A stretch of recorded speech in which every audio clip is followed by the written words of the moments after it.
बदतमीज बहू। सभ्यता से भरपूर शास्त्री परिवार की इकलौती बेटी मोहिनी को बचपन में ही पढ़ाई के लिए विदेश भेज देते हैं, जहां से वो सालों बाद ग्रेजुएशन पूरी करके इंडिया वापस आती है, जो अब संस्कार, सभ्यता, संस्कृति जैसी चीजों से कोसों दूर होती है। एक सुबह मोहिनी शॉर्ट ड्रेस पहने, कानों में हेडफोन लगाए जोर जोर से इंग्लिश गाने गाती हुई घर में घूम रही होती है।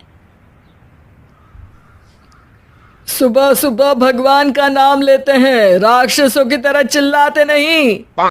पॉप्स, आपको अच्छे गाने की बिल्कुल समझ नहीं है, सो ठीक है, चिल पिल।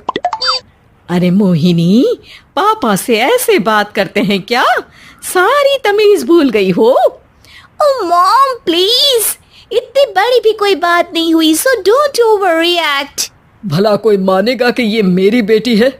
रीति रिवाज और संस्कारों से तो इसका दूर दूर तक कोई नाता नहीं, और अब तो लगता भी नहीं कि कभी होगा। अरे ऐसे कैसे नहीं होगा? लड़कियां सारे नखरे अपने माँ बाप को ही दिखाती है।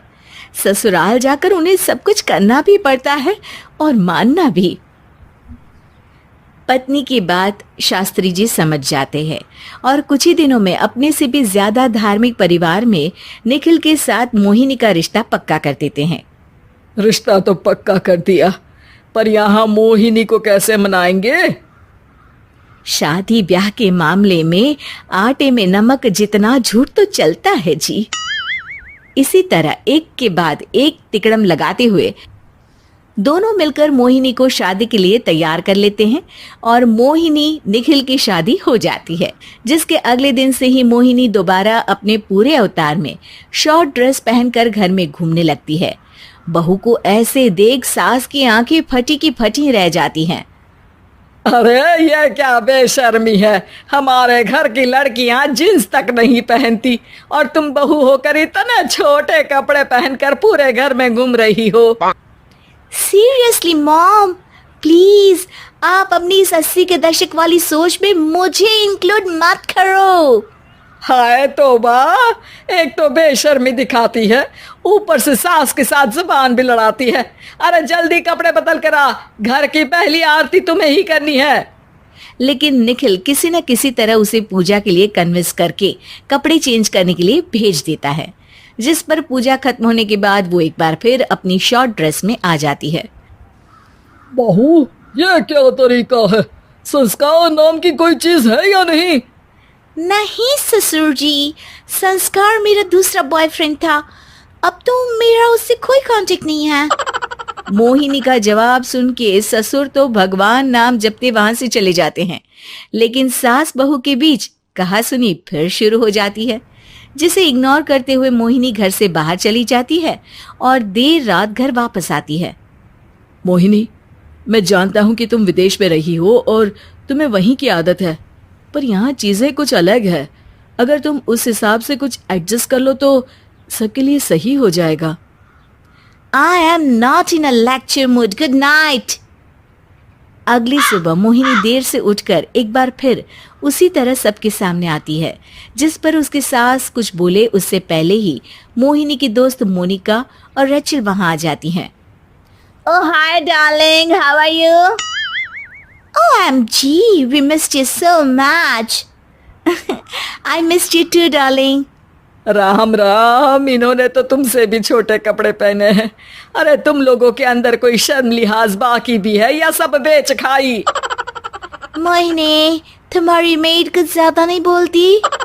इस पर मोहिनी की दोस्त उसकी सास का मजाक बनाने लगती है, जिसे सुन निखिल उन्हें जवाब देते हुए कड़वे शब्द सुना देता है और वो सुन के वो दोनों तो मुंह बनाए वहां से चली जाती है, लेकिन गुस्से से लाल मोहिनी वहीं खड़ी निखिल को घूरती रहती है।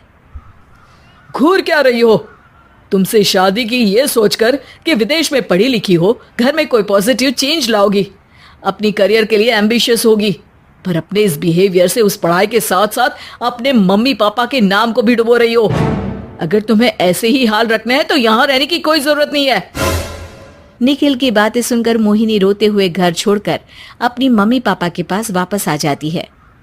ससुराल में सब कुछ ठीक तो है? वो अपने आप को समझते क्या है? मोहिनी पर चिल्ला रहे? मैं क्यों उसके इशारों पर चलूं? मैं अपनी लाइफ अपने तरीके से जीना चाहती हूँ और वो ना आप लोगों को मंजूर था और ना ही उन्हें है। तुम यहाँ नहीं रह सकती। अपने पापा की बात सुन के मोहिनी हैरान रह जाती है। हाँ, तुमने बिल्कुल सही सुना। अगर तुम्हें अपने इस घमंड, बेशर्मी और बदतमीजी में ही जीना है तो तुम यहाँ भी नहीं रह सकती। बेटी, मैं मानता हूँ हमारे यहाँ रीति रिवाज बहुत मायने रखते हैं और हमने उन्हीं के ओवरडोज से बचाने के लिए तुम्हें विदेश भेजा था।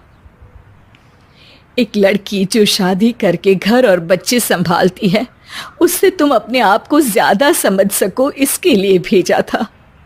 तुम उससे ज्यादा समझो और बनो, पर तुम तो किसी दूसरी ही ट्रेन में चढ़ गई बेटा। उसके मम्मी पापा बहुत देर तक मोहिनी को सारी बातें समझाते हैं, जिन्हें सुनकर मोहिनी को अपनी गलती का एहसास होता है। वो जॉब ज्वाइन कर लेती है और ससुराल वापस आकर उन्हें मॉडर्न बनाती है और खुद भी कुछ रिवाज सीखते हुए खुशी से रहने लगती है।